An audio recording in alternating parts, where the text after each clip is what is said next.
Welcome back to Love and Hustle. I'm Brittany. And I'm Zach. And this is the podcast where couples, companies, and chaos collide. Let's dive back in. So this has been a highly requested episode based on recent interactions on our socials. And it's going to be about Pokemon. I know, everyone's so excited. Pokemon, psychology, brands, markets, things like that. Yeah, kind of the whole like scarcity. What's the other word? The different types of scarcity, like perceived scarcity versus actual scarcity. Yeah. And we're going to throw some Chanel in there too, because the two brands are very similar in how they dive into market psychology, and they, like, I hate to say the word, but almost prey on our human tendencies of like need, want, desire.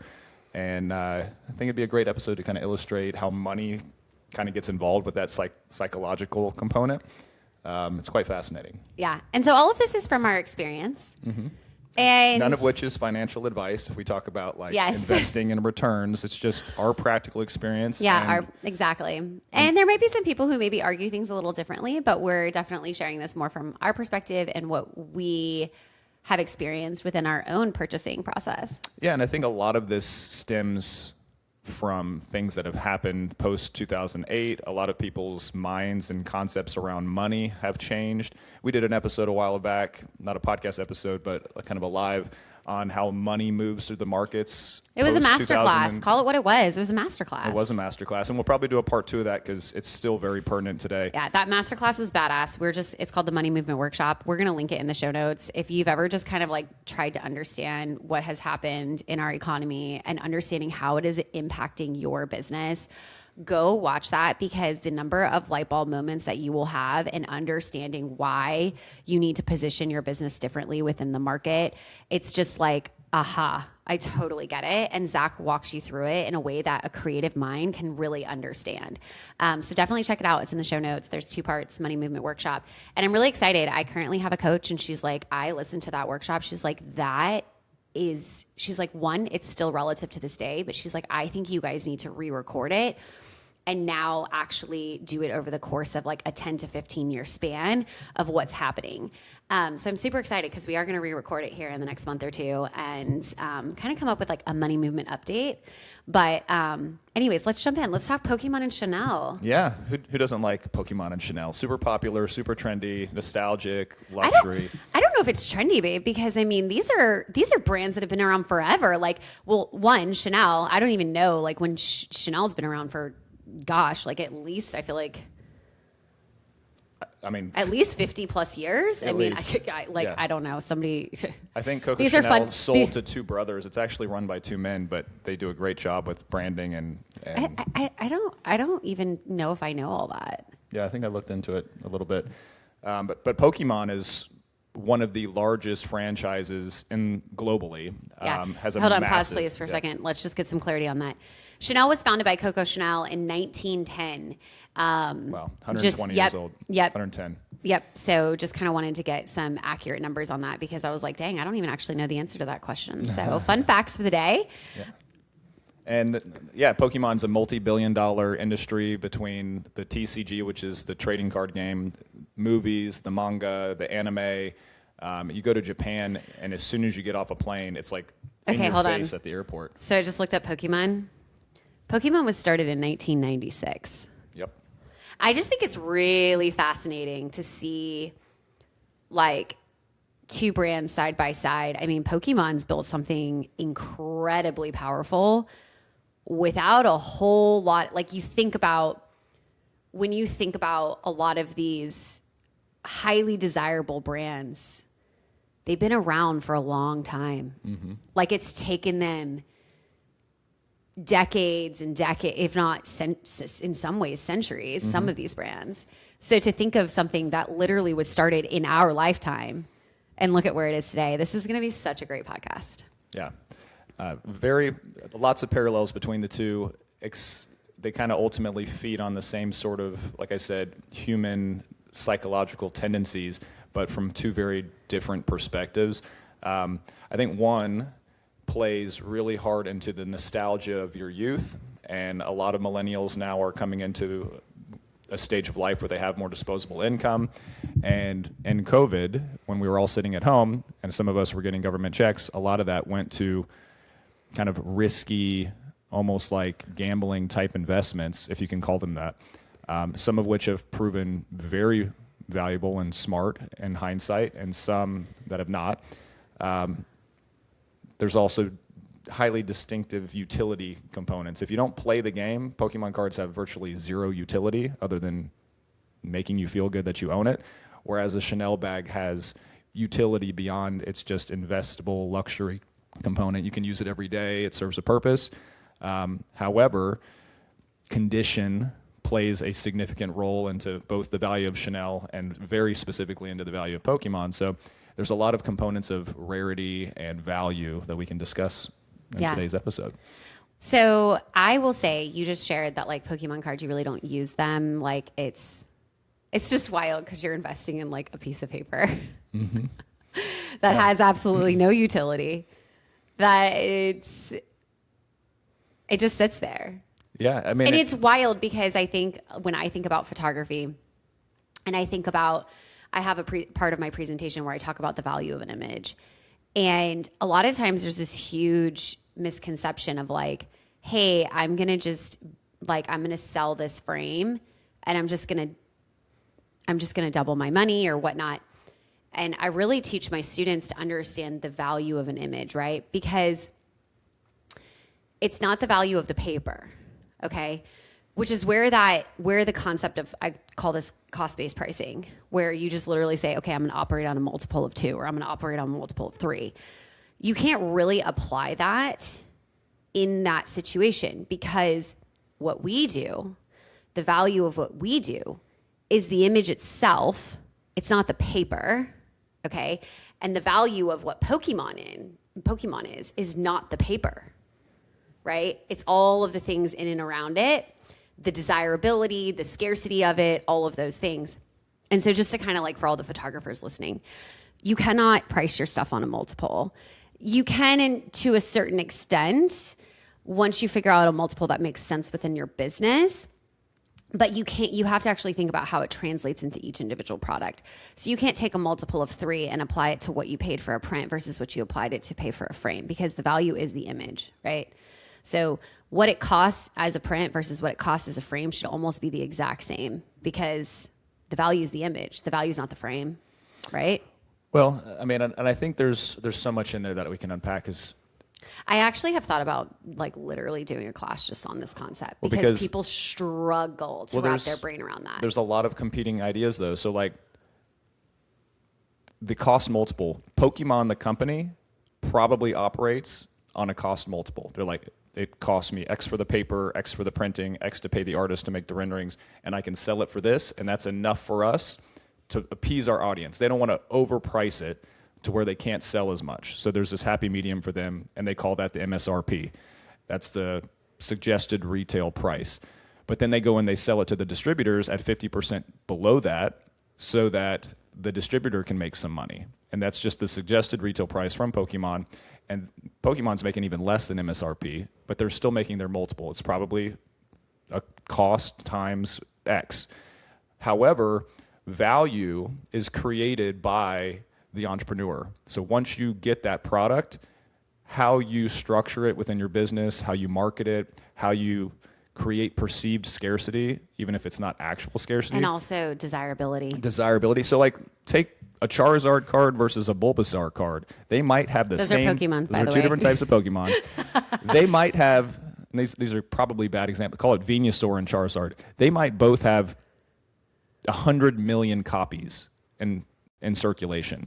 But if the demand for Charizard, because you like a dragon, is greater, that one might be $50 and the Venusaur is $30. From a population, how many are in circulation standpoint, they should be valued the same from a price perspective. But the demand for one is greater, so the price is greater. So the whole thing is a supply and demand. Okay, so I'm gonna translate this into handbags for all the ladies listening to this, okay? So, and actually we have Zach's, if you're watching this on YouTube, you can see we actually brought down Just a few pieces. A few pieces, but These are some of Zach's most valuable Pokemon. However, this past weekend, he actually sold what was truly the most valuable. Yeah, these are some things that I have just close by, but they have tremendous multiples from what I paid when I bought them. Yeah. And we'll kind of discuss that in a Okay, minute. so to translate what he just said is, so for example, the Chanel classic flap. Okay, I have a classic flap. This is actually a jumbo for anybody who wants to know. This is actually my first bag. Zach bought it for me. Fun facts, I got really pissed that he bought the first bag because I wanted to give myself the first bag. You can buy yourself the first Birkin. It's fine. Okay, so this bag, by demand, it holds its value. This bag now retails for over 12. It's like around 12,000 at current, this bag. However, if you go onto any resale website and you just type in Chanel classic flap, black classic flap with gold hardware, there will be an abundance of these, okay? These maintain their value based on demand. However, in circulation, There's a bunch. there's a ton. It's not hard to get one of these, okay? Whereas this bag that I have right here, this is the one that, if you follow me on socials, I shared about this bag. And if you're listening, that sound is actually a wood chain. Wenge wood. It's an Yeah, African wood. this chain is, you guys, like, I can't even begin to tell you the craftsmanship of this bag. This chain is one piece of continuous wood that has been carved. It's also made from a fairly, it's made from a wood that I think at current is fairly sustainable. But I think Zach and I really looked at it and we were like, you know, when you think about this, like, how sustainable will this be forever, right? Because you guys know, like, the more they tear down these rainforests and things like that, like, all the things, right? So, but this bag is very rare. I seldomly see this bag come on the resale market. And when I do see this bag come on the resale market, it is expensive. And so to kind of equate to what Zach was saying about the two cards, the dragon, which is a Charizard. Okay, so the Charizard, there's more in circulation, but because there's higher demand, people will pay for it at a higher price versus the Venusaur, which there is fewer of, but is less desirable. Okay. So then you have to kind of play the true investor psychology. Are you investing in this because it's rare and you think eventually people are going to see that it's rare and pay more for it? Or are you playing on the demand side where this is super useful, it's the right size, it fits the phone, like there's all these things, and it's Chanel. I'm going to play into this side because it's got more utility and therefore will have more demand long term. Yeah. So you're going to have to play that dynamic. And the problem, or I wouldn't say the problem, if you choose to go towards the utility side, finding a bag and keeping it in really pristine condition, because if it's useful, it's going to get used, and then the condition is likely to become poor. So if you are trying to think long term and maybe this is going to have some value, buy a bag that's in high demand and then don't use it, because then it's going to over time be one of the few excellent condition bags and it'll retain significantly more value. Yeah. So interesting enough, this jumbo, this black classic flap jumbo, while it retails, it's the most expensive of the classic flaps in black. While it retails, the percentage of like when it resales, the medium, so it comes in 3 different sizes. It comes in a small, medium, and jumbo. Well, there's actually a few sizes even above that, but for sake of simplicity, that's, that's like mainstream, okay, of what you're going to see the most. And so the most popular size is the medium. And so if you actually look at the resale value, mediums for the actual price maintain a higher like percentage resale of its original value than jumbos. Because while jumbos cost more, they're not as desirable. They're not as sought after as the mediums. Now I have the jumbo. I love it. And I actually use my bags. I'm not in the Chanel game to try to resell. I'm in the Chanel game because I want to have these as investments that I'll pass down to my children someday. I mean, these are bags that I tell the girls all the time. And someday when you're responsible enough, you will have this bag.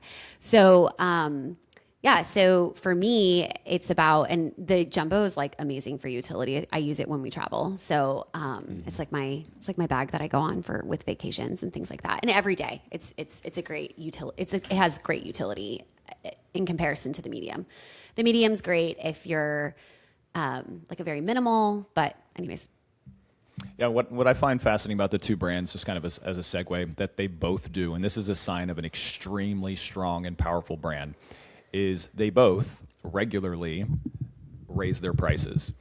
And they do that in concert with perceived inflation, actual inflation.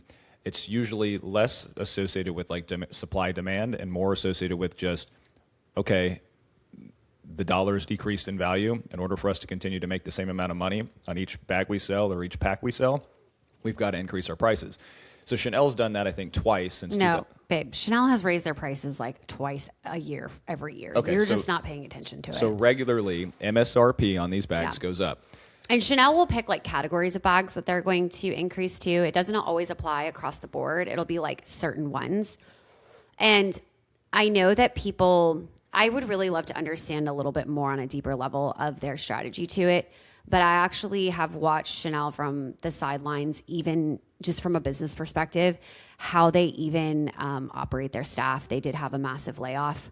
I have a couple of essays that like I know sales associates in the industry. So I've kind of like heard through them when like there have been big layoffs recently.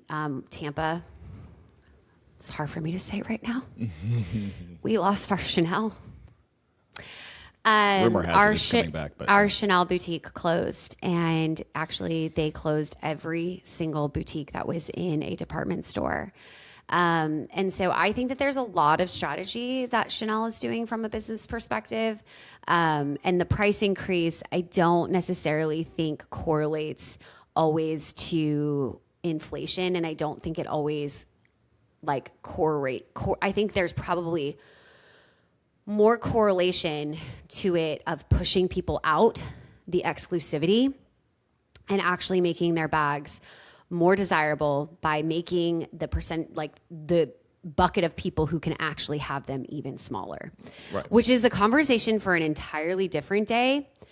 But all brands, I don't know if Pokemon applies to this, but the bulk of luxury brands actually has two segments of clients, and they have that top tier of clients, and then they actually have a far bigger bucket of clients of aspiring buyers. And so aspirational buyers are essential for making the most top tier products within that luxury brand highly, highly desirable. Brands need people to want these items because it actually creates that desirability. And so this is a conversation for a whole nother podcast, but I really love to see the actual product layout and how things are priced within the brand itself, and how they really truly segment and speak to different audiences and use strategy within those segments to actually grow revenue. Yeah, and that's where I would say Chanel and Pokémon as franchises differ the most. Yeah. I mean, Chanel is an aspirational luxury product, and the brand itself wants it to be limited to a select few. They make the most of their money off their aspirational buyers, the scarves and the like belts and the things like that, versus the expensive stuff. Whereas Pokemon actually hates the investor side of it. They're there to serve the world's youth, the inspirational, not aspirational, but the inspirational brand to like introduce kids to the manga and the anime and to a game that it gets people in real life, IRL, to play together. And when scalpers and investors come in and buy everything at Target or everything at Costco, and the little kids can't get their hands on it, that actually really disrupts the game that Pokemon is trying to play, the actual market that they're trying to serve. And you'll see that dialogue. Pokemon really hates how quickly things sell out of PokemonCenter.com because they know it's just getting sucked up. So they put like purchase limits. You can only get one of this or two of this because people were coming in and saying, how much do you have? You have 15 of them? I want them all. And then nobody could get them. So there's this kind of hate relationship with the investor community within Pokemon. And even I look at the prices now, and it is exuberance at its fullest. You can't rationalize the prices. I got into it from an investment standpoint in 2021 and was just, I kind of saw how the market worked from a secondary seller. Pokemon is interesting because it's gambling, really. You're buying a pack for what used to be MSRP was $3.49 in 2021. Then they increased it to $3.99. Then I think now it's like $4.49 a pack. Yeah, they're like not even keeping up with inflation. Yeah, if you can find them at $4.49, like you won't. Most people are paying between $6, $7, and $8 a pack, which is insane because when you open a pack of cards, you might get $2 in value out of the average pack. So you're losing 90% of the time, which is why, and this is like why I kind of got into it from an investment standpoint, is if you can exercise restraint and purchase Pokemon product and not open it so that it remains sealed like these, the scarcity of them actually increases over time because people are buying these things and then they're opening them up. So in Pokemon, there's two different types of product. There's sealed product, and then there's three. There's sealed, there's loose, and then there's slabbed or graded product. And that Charmander right there is an example of a slabbed product where you send it off to a third party, they look at it, they grade it, and then they send it back to you slabbed. And they keep a population report, which is really cool because then you know how many of this particular graded card in PSA 10 exist in the world. Pokemon doesn't publish print quantities, so there could be 10 billion of that card, and you just don't know how many. I asked Brittany a few weeks ago if Chanel has releases of how many units of a given bag are released, and they don't because they don't want people to know. Yeah. They operate under that perceived scarcity, and the only way you as a purchaser or consumer can really gauge that is how many are currently for sale in the market. Yeah. And like Brittany said, with this jumbo bag, you can go on there and there's a bunch, so that would give you the idea that it's not very rare. Whereas this Wingay bag, you go on there and there's only one. No, like sometimes you can't even, like, because I'm always like, there's certain resale sites that are reputable. And so if you guys are curious, I can drop a few of those. Fashion File is owned by Neiman Marcus. They're reputable. Julia Rosa Boston, Luxe du Jour. Those are just like a few. Rebag's another, but I find that Rebag's price point is usually slightly higher because I do look to see like what things are selling for. So there are some really great sites, but kind of like speaking, I kind of want to share on that really quick because I went to not the most recent Chanel launch. That was, I think it was January 16th or something like that. I didn't go to that one because we don't have a Chanel anymore. So darn, I'm really bitter about this right now. But word on the street is we might be getting one in Hyde Park. Word on the street, not confirmed, but so anyways, I went to that Chanel. I actually shared it on my stories, and then I even went into secret stories, which, by the way, if you follow me on Instagram, if you don't, go. What are you doing? Got to give a follow. Yeah. So and leave a comment on our podcast, by the way. Yeah. So we have Brittany Lee's photography. I have secret stories. So you can go over there and send me the word secret stories. And if you're a photographer, I will add you to this hidden little gem of stories that I share throughout the week and day. And it's just fun stuff. It's stuff I don't really want my clients to see, just because it's more of like the behind the scenes, like people don't want to know what goes into their chicken nuggets. So this is my way of sharing with like the community, while still keeping my brand, like my page really for my clients. And then of course there's Brittany Elise Official, which is kind of like our Instagram the two of us, more for like my education and stuff. Okay.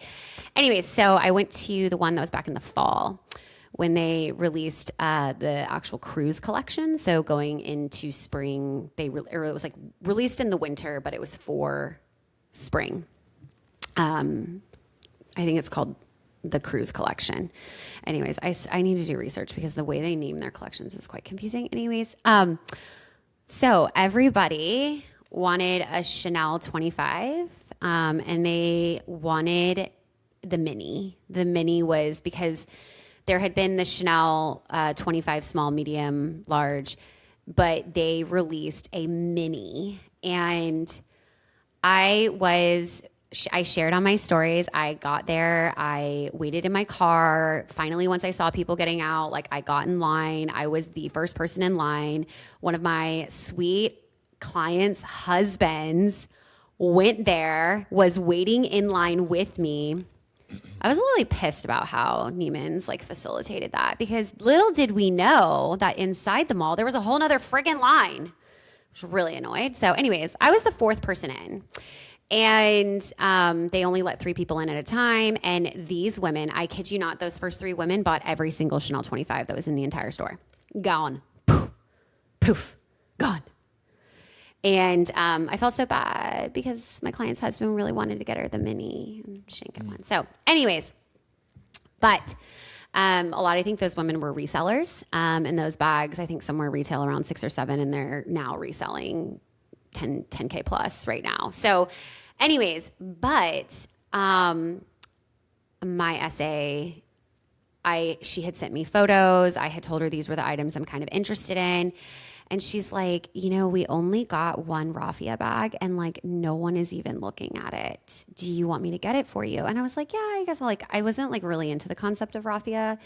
So she brought it over, and I heard someone from over my shoulder, like at the door, go, oh shit, there goes the raffia. Mm-hmm. And that like clued me in. I was like, okay, wait a second. This is actually kind of desirable. And I bought the bag. I actually bought a couple, and I told her, I was like, listen, I'm going to go home and kind of like think on this. This bag that I bought, I think I paid somewhere around $5,600. This bag right now on resale sites is $7,000, $8,000, $9,000. I think that there was a very limited run of this bag. I've only been able to find it on one site being resold right now. And so whereas while the Chanel 25s, those are being released in abundance. So for all my Chanel girlies that are here, we all remember when the Chanel 19 came out. Do you guys all remember that? That was the it bag. Everybody wanted a 19. Those bags right now are reselling for like nothing. I mean, they're $3,000 to $4,000, which is still nothing to balk at, but versus what you paid for it, they're just in abundance. And I think the same thing is going to happen to the Chanel 25. So, there was like the Chanel 19, and there was the Chanel 21. Now there's Chanel 25. These are the it bags. And while the it bag is highly desirable in the moment, once they lose their fad, like once they run their course, they just drop, just completely plummet. And to me, the it bag is not a good investment. To me, investing in what is rare, what is hard to find, what is released in limited runs. What is unique. Yeah. And what I have observed from the resale market, because I'm just like, it's you guys. It's like the people who, I know like there's the Zillow people who just like love to look at houses. Like I'm the girlie who loves to look at bags, okay? So I'm like, I probably for every 100, I don't even know. I'm thinking of the ratio of bags I own in hours that I've spent looking at them. But what I have noticed is that in the long game, the bags that are the most rare hold their value the longest. Additionally, the bags that become the most timeless. So the classic flaps, like the one I showed you guys, the black one, those bags, the classics. So Chanel does define certain bags as classics. They never retire them. They release them in different colors. Sometimes they make up they'll like change up the strap here and there, but these are the classics. So the classics and the rare bags hold their value the longest. The bags that are the most like crazed bags, the ones that everybody is like begging for when they get released, I have found those to not hold their value. So I don't get wrapped up in the buzz. And I love it because when I'm standing in those lines, I'm like, I don't want what any of these women are after. I love what you said right there. I don't get wrapped up in the buzz, because transitioning back to the Pokemon discussion and also the rarity discussion. So there was an era in the Pokemon franchise, like 2006 to 2009, where Pokemon wasn't super popular. So as Pokemon was releasing products out into the market, they would hit the stores and they wouldn't sell out. And when it doesn't sell out, they don't release a second wave of product. They just destroy it because there's no demand. Well, ultimately, fast forward like 8-10 years, and those sets that were released from 2006 to 2008, because there weren't many placed into circulation, if you have a sealed product from an Expedition series set, they're like $60,000 for a sealed box. That box there was produced during COVID. This is an Evolving Skies box. It was $85 when I bought it. Now it sells for $2,600, probably close to $3,000, because COVID was an era where there was a supply disruption.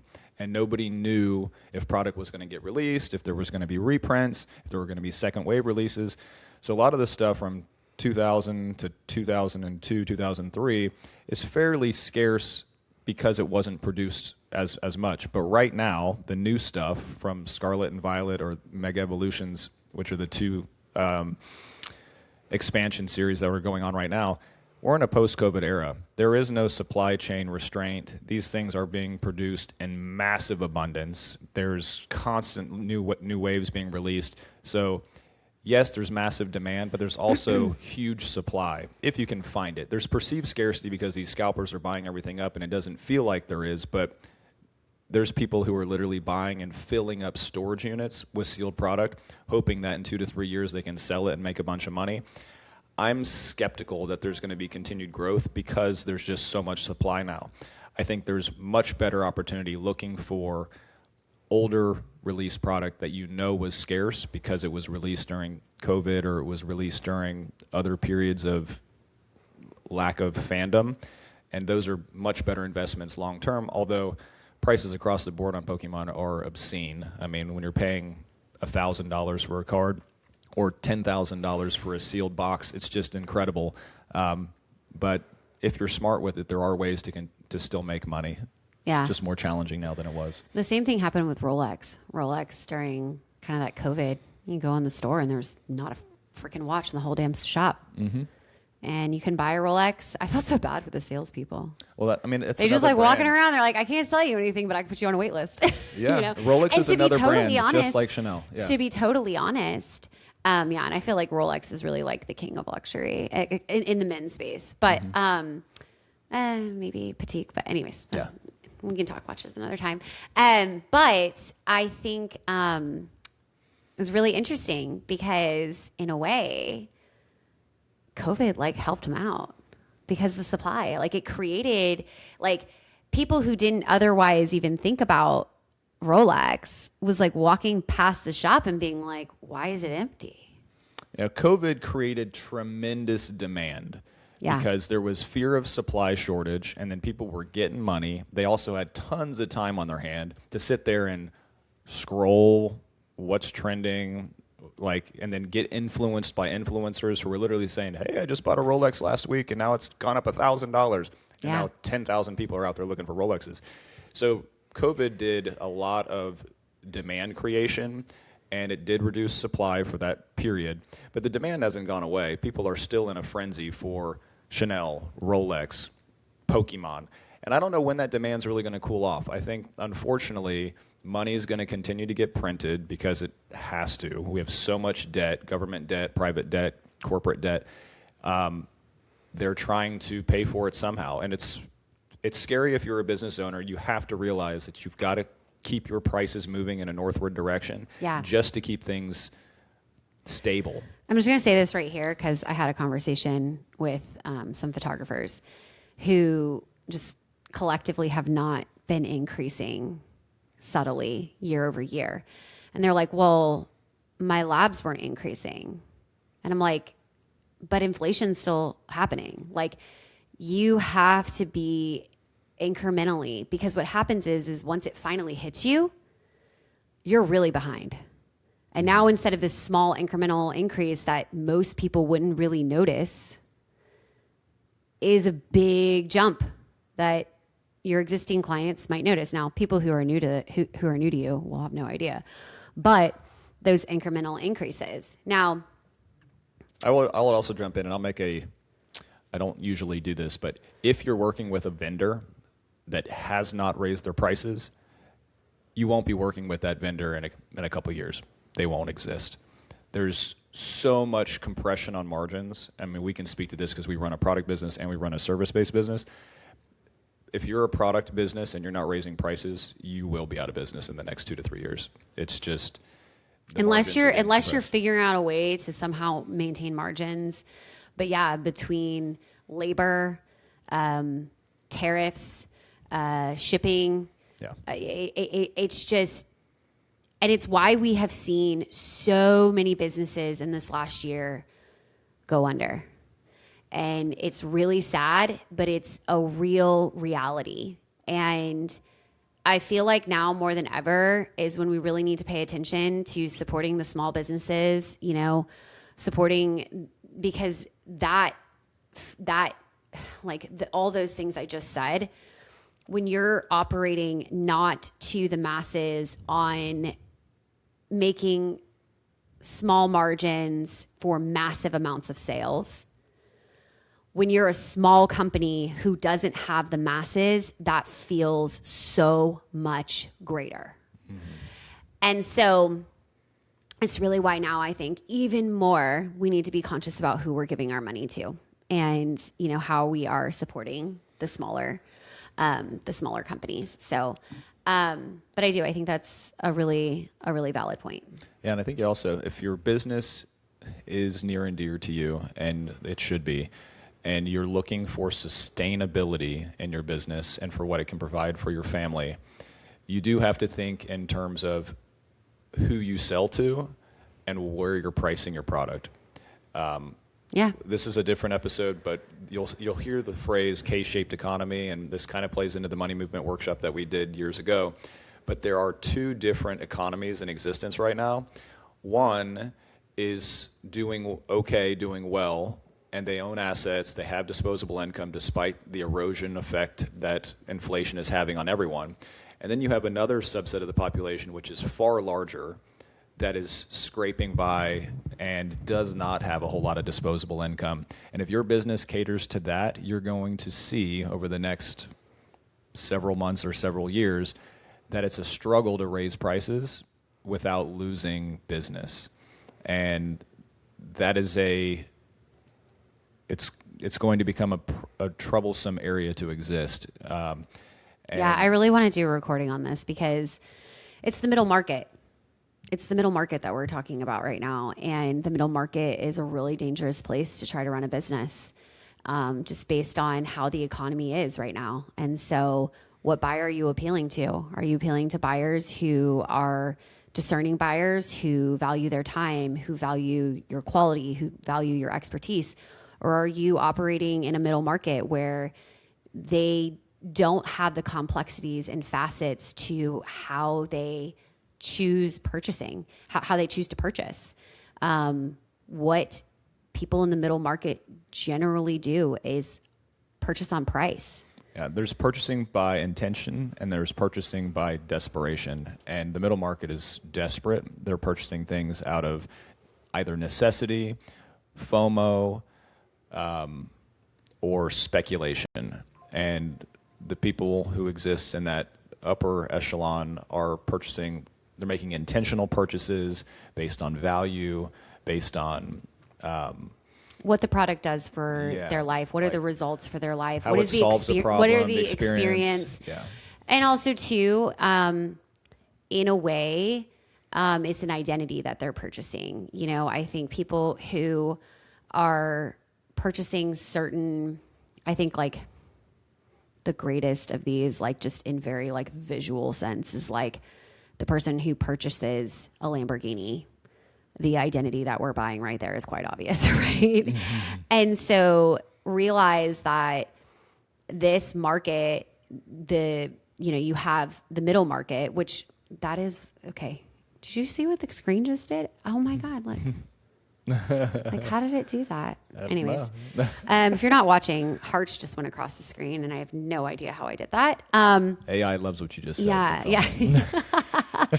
This was affirmation. Yep. But the middle market seems like it's the safest market because it has the most people. It has the masses, right? But what it actually has is the most competition. And what it actually has is buyers that are not looking at the complexities. So top market, those people they're investing in identity. They're investing in experience. They're investing in what they get beyond the literal of what it is, right? And so, what I find, and I hate when I see, another photographer went out of business. Like I keep seeing these Facebook closing my studio. Like, and then I'll like be like, oh gosh, like let me look at their feed. And I'm like, okay, yeah, like you've done nothing to differentiate yourself in this market other than the fact that you have good photos, And so at least from the outside looking in, and if you've ever read Storybrand, he calls it the caveman test. Like a caveman should be able to come onto your website, your socials, whatever it is that you are like your visuals, and be able to, without being able to read English or whatever language it's written in, okay, because cavemen can't read, okay, they should be able to know who you are, what you do, and who you serve within the first glance. And so if all you are pretty pictures, how do we know all of those facets to what I just said? Mm-hmm. And so I think sometimes like that seems so obvious, right? But yet people aren't doing it. Well, obvious to some. Yeah, obvious to some. Yeah. That was very nice of you. Okay, back to the whole point. Let's talk Pokemon. Let's go back to Pokemon. Everybody loves your Pokemon. Well, I mean, it's been a literally fascinating... in my DMs are like, Zach, teach me your ways. I wish there was an easy way to teach it. So really if you were going to give, like just offhand, and obviously we might make a part 2 to this. Who knows? Yeah, we'll see. We'll see what the demand is for. Yeah. So if I were to give some advice on what to do in Pokemon right now, I would simply say this. Go on to, you can't go on PokemonCenter.com because everything is sold out, but go on TCGplayer.com. And as new sets are released, it's interesting. Ascended Heroes is the most recent expansion set. It released today, January 30th. Buy a few. How much have you spent already? I have not purchased any yet. None. I'm behind the 8 ball. But I would encourage you. I think it's only being released in what they call ETBs, Elite Trainer Boxes. You get like 10 packs and a couple of other goodies. I think the MSRP is around $100, maybe between $80 and $100. But if you get a couple of those and you put them in a closet and forget that you purchased them, and then in March a set comes out.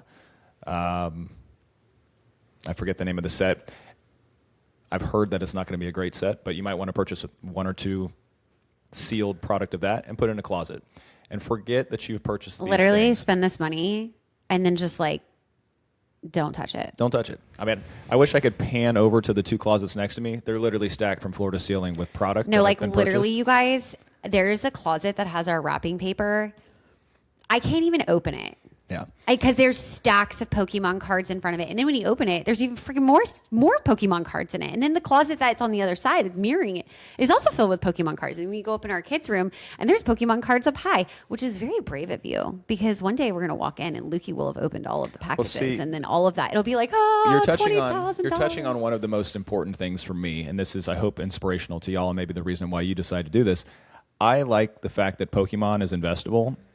I also like the fact that it appeals to my kids and that they have interest in it.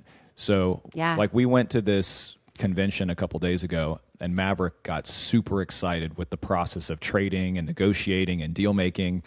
And there's a lot of stuff going on. It's hard. I made some mistakes in the negotiation. I made a couple of things that were bad deals in hindsight. I also had a little bit of seller's remorse. But the whole point is he was so excited with it that he's like, hey, when's the next show? And I haven't told Brittany yet this, but I switched the shift. It's tomorrow. No, I switched the shift on a Saturday that's coming up so that I can take Maverick down to it. And it's in Sarasota, so you can go down to St. Armand's and buy some Chanel. I really hope that it's not the same day as Lukey's birthday party. We'll have to double check. Yeah, we're gonna Anyways, double check that. but he was super excited and wanted to go, and I was like, "Yeah, let's go." I would love to help to teach him negotiation and to deal be totally making and honest, trading. I sit here and I think because when we were at this convention, I was like, "Holy shit!" I was doing some behind the scenes, and I was like, "I don't know what Zach just put on the table, but by the behavior that I just observed from the other side, I need to get these kids out of here because the distraction, so that he can make a good deal." I literally grabbed everybody except Maverick and we got out of there. And so, but like for me, I sit here and I step back and I think, okay, like seller's remorse and maybe you didn't make as good of a deal as you wanted to. And like in hindsight, right? But like I sit here and I think about the value of what Maverick learned in that moment. And that to me is everything. Yeah. That's everything to me. That is everything because we want our children to learn life skills in all of these situations, in and around everything that we are doing. And how can we walk away from something and maybe, it wasn't the best possible deal, but how can we learn from the entire encompassing situation and the experience? Exactly. I have to kind of throw this in because, again, this podcast is about love, family, and business. And one of the things that I think when I was growing up, what that was special about my family is we openly talked money. And I think Brittany came from a place where they did not talk money. And I feel it is literally one of the most important things that you should openly discuss with your children is money, what it is, how it works, how you make it, how you lose it, how you invest it, and encourage them to engage in that discussion. When Maverick asks me, how much did you make? I told him the actual figures. I'm not worried that he's going to go talk to his friends about it. I want him to see what money looks like and understand value. And Pokemon cards are an interesting way to like bring them into that because you can give them a card and I can say, hey, Maverick, this card's worth $15, but you need to keep it in good condition. And then 3 days later when I see it sitting on the floor and Lucas is stepping on it and the kids are like using it to throw them across the room, he doesn't quite understand the value yet. But you have to affix value through over and over, like working with them and saying, hey, do chores, you're going to make $10. Oh, now you can pay that $10 to me because that card I gave you is now ruined. Yeah. And they start to equate work with the dollar and with what you can use it to purchase. And I think that's a really important thing for parents to engage with their children about. It's far more important than half the stuff they get taught at school. It has immediate application, and its real-world value is, incredibly important. One of the things that I do, and could be slightly cringy, I actually take my kids into Chanel. And it's a beautiful store. I'm sure the people working there are like, oh, Jesus, well, here come these people. Like, But I think something I learned, I took a mastermind years back, and there was a lot of like money mindset, and she challenged people to go act like the buyer they wanted, to go interact in those ways, to go purchase those things, right? Because it's really hard to actually understand when you've never even put your foot in it. And so I remember in 2020, I actually went and I did like market research, and me and my best friend went over to Orlando and we just went in every single luxury store in that entire mall. And there's so much value in actually immersing yourself into that experience. And so for me and my girls, like I want them in time, right, to feel like, yeah, I can go into a store like this. And we may not buy something every time. The girls sometimes will leave and they'll be like, Mommy, why didn't you buy anything? And I'll explain to them. I'll be like, well, it wasn't what Mommy wanted, or Mommy's working towards something that isn't there right now. And when it is and the time is right, then we are going to purchase it. And so I also think too, like the girls seeing me practice delayed gratification. That like just because you go into a store doesn't mean you get to walk out with something, right? They also learn how to carry themselves because I do have expectations of their behavior so that we don't get kicked out. Right? So, and I have a 4-year-old and a 7-year-old that are, you know, and like in the girls know that like my bags are special. I occasionally let them put them on. I also think like right now, I tell them, I say, someday when you're old enough, you can have this bag. And, oh, well, why can't I now? And you can't take care of it. But also too, like teaching them right now that things that matter to you, you care for. And there's so much value in these little things that are happening for our kids throughout our experiences. And really, I feel like a huge, yes, like you enjoy the game of Pokemon from the sense of investing. I enjoy the process of owning and using handbags from the experience as well. I also think that from the sense of delayed gratification, Maverick's experiencing that too. I mean, just because you bought the Pokemon cards doesn't mean you get to open them, because really what you're investing in is the long game. So just so much is being taught for them. And I feel like in a way that is interesting to them. I think sitting down and talking to your kids about like real estate or even just like money or stocks and bonds and like all of these, it's like, But like, I can get a 4-year-old on board for a handbag. Like, she's like, yeah, like I want to like put my Dolly parts in it, you know, I want to put my baby bottle in it, right? And, you know, Maverick, from the standpoint of Pokemon, like he has his collection, he has his like little binder that he can flip through, and he goes to school with it and his friends, and they trade and all of that, you know. And so it's just a way to bring your kids into, you know, yes, it's expensive. It's not, Pokemon is a lot more attainable than Chanel, just but barely. you know, but all that to say, it's a way to, you know, I feel like for them is very easy to understand, and to bring them into this world of understanding your investment and your experience and all of this. So, Yeah. So show us your Pokemon cards back here. Can you just like, So this is just kind of to illustrate. This is a common card. So in Pokemon, there's commons, uncommons, there's rares, and then there's like here, I'm gonna like, so levels of rarity those who are too. watching on YouTube, it's like wrapped in plastic. Yeah, it's a PSA 10 graded Charmander from the 1999 base set. It's not a first edition, but it is a shadowless. It's a special variant of one of the early releases of the original set. But I don't know what any of this means. Yeah. But it's a common card. So most of these cards, as soon as the kids got them back in 1999, they played with them, they bent them, they scratched them up, and they were, the vast majority of them, because they were commons, were destroyed.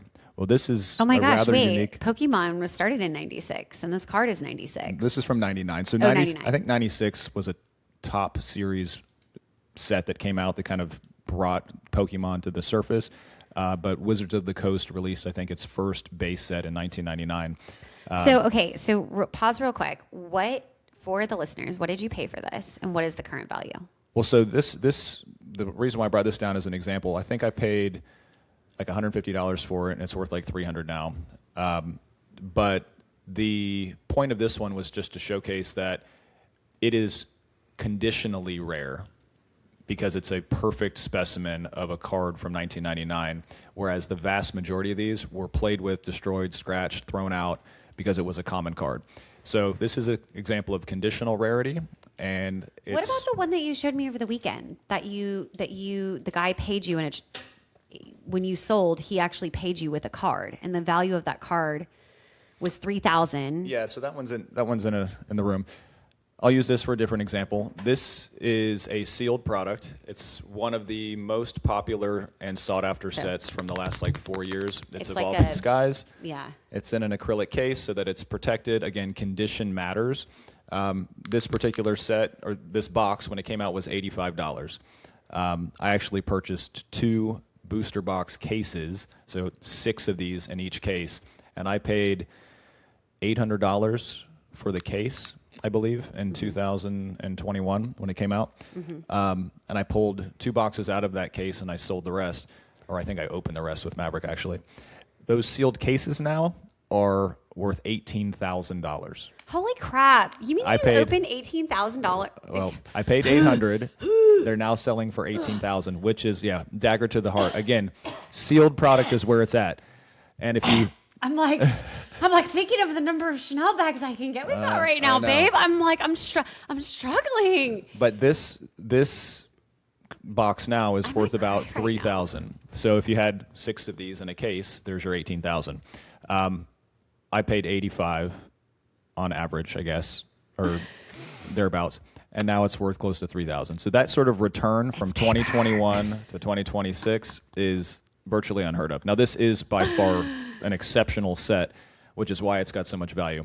I have a couple of these left, and then this is a special box. It's an anniversary set, and it's actually Japanese. So Pokemon cards are available in every language that's spoken in the world: Portuguese, Spanish, Italian, French, German. Japanese and English are the most collectible. This is like where Chanel bags, like there are bags that are made in Italy. There's bags that are made in France. Like this is, and the only people who understand this are collectors. Yeah. And what's fascinating too is Japanese cards, the printing capabilities that they use, the holofoil that they put on the cards is exceptionally better than what we use for American English Pokemon cards. They're actually printed in a facility in North Carolina, and the paper quality is not so great. The holofoil is not so great. The consistency is not so great. But the Japanese cards are really cool. The holofoil is exceptional. You just can't read unless you can read Japanese. Some people love the Japanese cards and some don't. But anyways, so this is just an example of if you purchase a sealed product, you keep it in good condition, and you stick it in your closet, it's my opinion that if the demand for the product still kind of stays where it's at and they don't overproduce the supply, you'll still be able to achieve a 2 to 3x every 3 years, which is crazy. So if you paid $100 in 3 years, it might be worth $300 to $400. Again, not financial advice. It's just been my experience. Yeah. And then this is a unique box back here because it's an anniversary set. It was celebrating the 25th anniversary back in 2021. I paid $200 for it. It's now worth about $1,100 to $1,200. Interestingly enough, if you're trying to get into Pokemon this year, this is the 30th anniversary. So 2026 is the 30th anniversary. There's going to be a ton of boxes like this that are going to be highly collectible. Look at you just like releasing all this information for our listeners. Yeah, like so today, a collection released, so go get on it. The 30th Sending anniversary this year, go get on it. Yeah, there's also a lot of collaborations that are happening. McDonald's and Pokemon have a really close connection. So Pokemon is going to be a limited edition series at your local McDonald's. Those cards will come in Happy Meals, and they are extremely collectible, especially if they're in good shape. There's going to be just keep your kids. You're like we got your Happy Meals. Pull the cards out and like distribute. Just like I don't know, like Exercise find restraint, something in advance to like put in there so that when you actually distribute the McDonald's boxes in the car, you hoard the Pokemon cards. Like just put a random Pokemon card in there that you got, or that like grab some from home that you already have that you know aren't worth anything. Like grab those. Just be like before you actually let them have the boxes, just switch it out. Yeah, make a trade. But yeah, so a lot of cool things are happening in Pokemon this year because it's the 30th anniversary. They're releasing a new game for the Nintendo Switch. So there's just going to be a lot of activity, which should keep demand high throughout 2026. And I think it's still quite investable, and you just got to try to find it and not overpay. But again, if you do get your hands on some, put it in a closet and let it age like a fine wine. Yeah. There you go. There you have it. Okay, so I'm going to give a little bit of advice for those who want to invest in some Chanel. Number one, if you want a classic bag, if you want the classic flap, the bag that is like creme de la creme, like the essence of Chanel, okay? You want to get a medium black classic flap with gold hardware. And you want, I know you're like over here, like, damn it, I bought her a jumbo. All I can think in my head is the one and only gold Labubu. Yes. Okay. So if you want to get your hands on something like you're like, I want to make my first investment in Chanel, I would not go into a Chanel store and buy this. I would buy this secondhand. You can save maybe 10 to 20% and still get a bag that's almost in like new condition. Okay. Do not buy the classic pieces from the store. Yes, they hold their value, but they can be purchased essentially new, and you can at least save a little bit of money by going secondhand. It's like buying a used car that's a year old versus buying the new one on the lot. Yes. Great. Thank you for that. Okay, just trying that out. In my opinion, don't get sucked up in the it bag. When you go into the Facebook groups and you hear all the buzz and it is this bag, this bag, this bag, you want to naturally, that's what you want because it's what everyone is talking about. But what I would recommend is observe what tends to be released in limited runs. This is materials that would otherwise be more hard for them to source. This would be, so talking about those kinds of things. Raffia, the bag that I have with the wood, crocodile, well, I will say exotics are no longer being made in Chanel. But the original exotics that were actually made from gator, from snakeskin, all of those bags are worth buku bucks because they no longer can be ethically sourced. So those bags now sell for like insane amounts of money. And they won't ever be reproduced. Yeah, so a classic flap in like a true gator before they no longer stop making those bags are 20,000 plus easy if they're in good condition. Stingray, lizard, there's just so many. So just realize that when you're seeing really rare materials like a crocodile now, those bags do hold their value, but they are now made of leather. So that's just kind of the ethical things that have happened within the handbag industry. But the materials that are unique, okay, they tend to do more limited runs. Recently, the Chanel runway show just released. They are releasing this, it's almost made from like a gauze or I can't think of the word, but it's like a sheer material. It has this very unique, embroidered letter that's like dangling from inside the bag. It's so cool. This bag is going to be, it's a collector's piece. It's not, it has no utility. But the point of all of this is that the things that Chanel does, that when you go in the boutique, you're not finding in every single one. Those are going to be the things that 5, 10, 15 years from now are going to be worth far more than what you paid for it. And so what's actually retaining its value in the long game is what they're not releasing in the masses. So the it bags, they're trying to release as many of them, not necessarily as many of them. They're still keeping control of inventory. However, they know that, like, for example, when I was sitting there at the door watching those 3 women shop, there were like 9 Chanel 25s on the counters between the 3 of them. All of them were gone by the time they left that store. Okay. But there was only 1 raffia bag in the entire store. Okay. Yeah. So you want to pay attention to what people aren't in a frenzy over. And then you want to look at, of those things, what has the most unique material. Yeah. I also find that they do some really unique, they also sometimes will do really unique things with their hardware. And that's actually something I really pay attention to now. I sometimes will get a little disappointed in the collections because like they'll release it and it'll be like a really pretty bag, but I'm like, there's no craftsmanship happening here. There's nothing unique about the hardware, and so you can see a lot of people in the Chanel world have now exited. One, because it's not attainable anymore for them. And then a lot of people have exited and gone to Hermes because now the price points of Chanel are basically up there. You can pay 20% more and be walking out with an Hermes bag if you can get offered it. Mm-hmm. So a lot of, there's a lot of kind of like, you can go in these groups and see sort of like the buzz of the collectors, the buzz of, people who are really buying to have the it bag.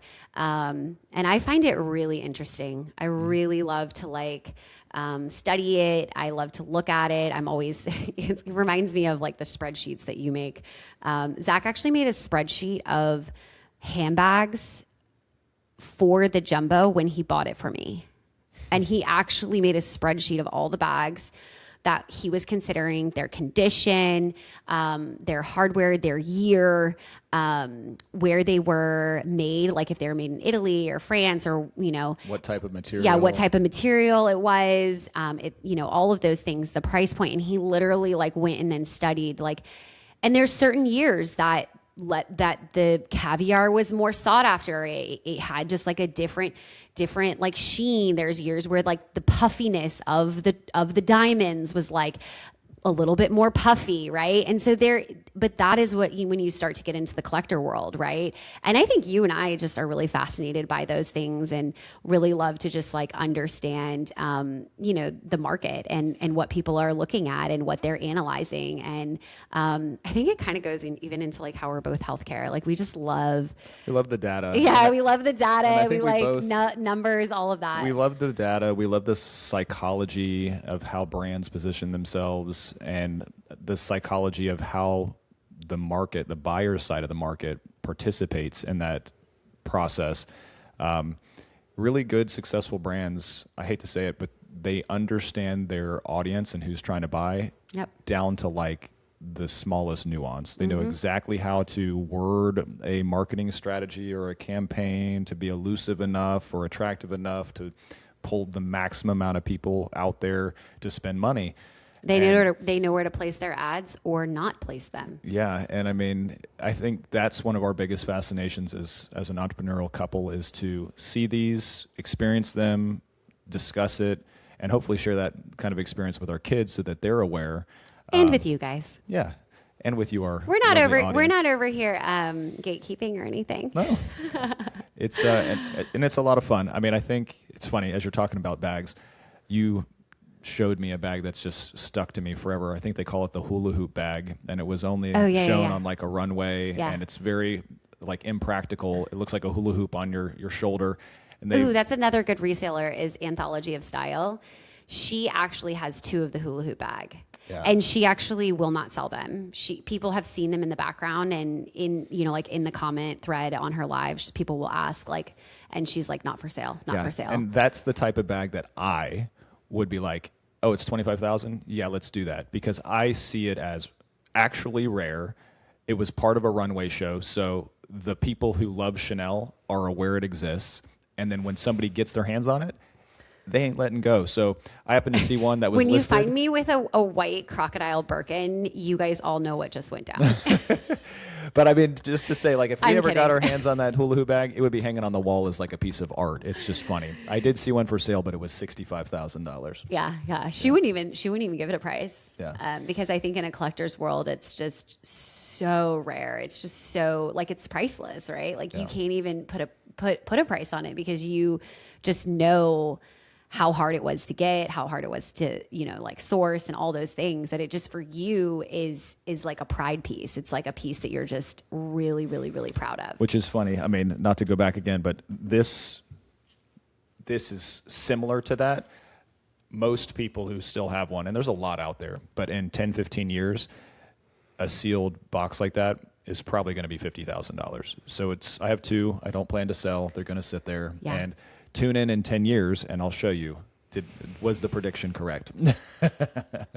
I love it. Well, thanks you guys so much for joining us. We hope that you enjoyed the Pokémon Chanel chat. I hope more than anything, the parents that are listening feel inspired to bring your kids into this process. Let them experience what it's like to make these investments in something that's interesting to them. And we hope that you share back with us how your Pokémon and Chanel journey is going. And of course, we'll continue to take you on ours as well. Until next time. Bye, guys.